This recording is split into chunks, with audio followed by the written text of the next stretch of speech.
Hi dear students, now we are going to study mechanism of SN1 reaction. S substitution, N nucleophilic and 1 unimolecular. Now unimolecular indicate what? Unimolecular indicate in rate determining step, that is the slow step.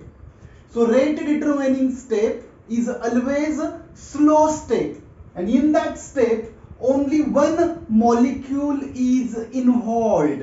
Only one molecule is involved in rate determining, that is the slow step. So involvement of one molecule, so it is a unimolecular reaction. So here example, this is a tertiary alkyl halide, that is the halide connected to the carbon and this carbon connected to 3 carbon atoms. Now this is the first step what taking place here. Breaking of a bond take place between a carbon and halogen. So this breaking is a heterolytic breaking. Heterolytic breaking. So breaking of this bond take place and we get a carbocation.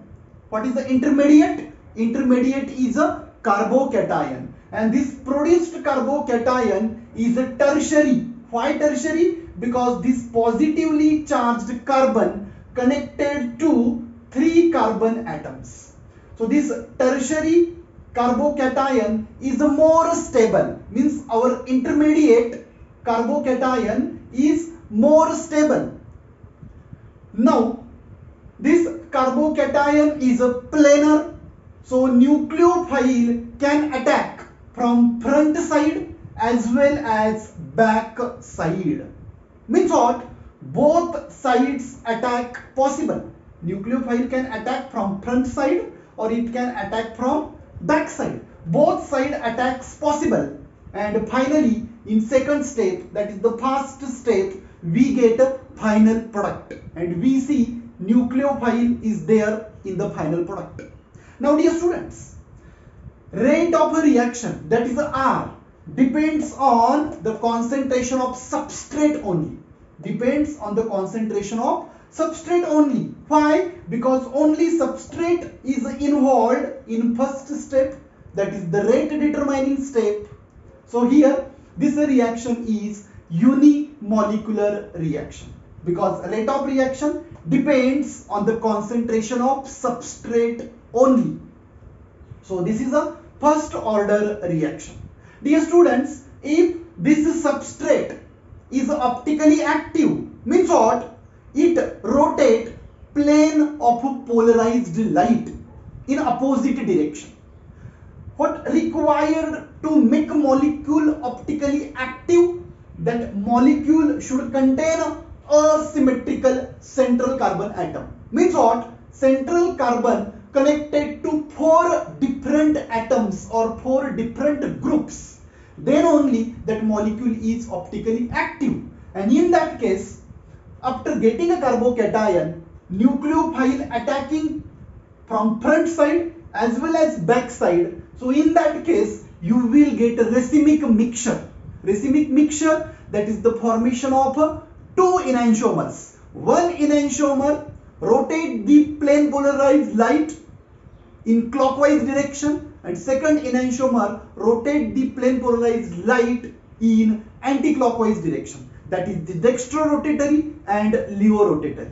So if substrate is optically active, then only you will get a racemic mixture. Racemic mixture, that is the presence of 2 enantiomers. One is a dextrorotatory and second is levorotatory. So as far as order of reactivity of alkene halide is concerned, tertiary alkene halide is more reactive toward SN1 reaction. Why? Because it produces tertiary carbocation and that carbocation intermediate is more stable as compared to secondary alkyl halide, and then primary alkyl halide will not give SN1 reaction because in primary alkyl halide carbocation produced is primary carbocation, and that is very less stable as compared to tertiary carbocation. So here, as far as order of reactivity is concerned, tertiary carbocation is more stable than secondary than primary. Means what? Tertiary alkyl halide shows more reactivity toward SN1, while primary alkyl halide shows less reactivity toward SN1 reaction. Simple reason, tertiary alkyl halide produce tertiary carbocation and primary alkyl halide produce primary carbocation. And in case of tertiary carbocation, which is more stable as compared to primary carbocation. That's why tertiary alkyl halide shows more reactivity toward SN1 reaction. So dear students, this is about the mechanism of SN1 reaction. Thank you for attending session.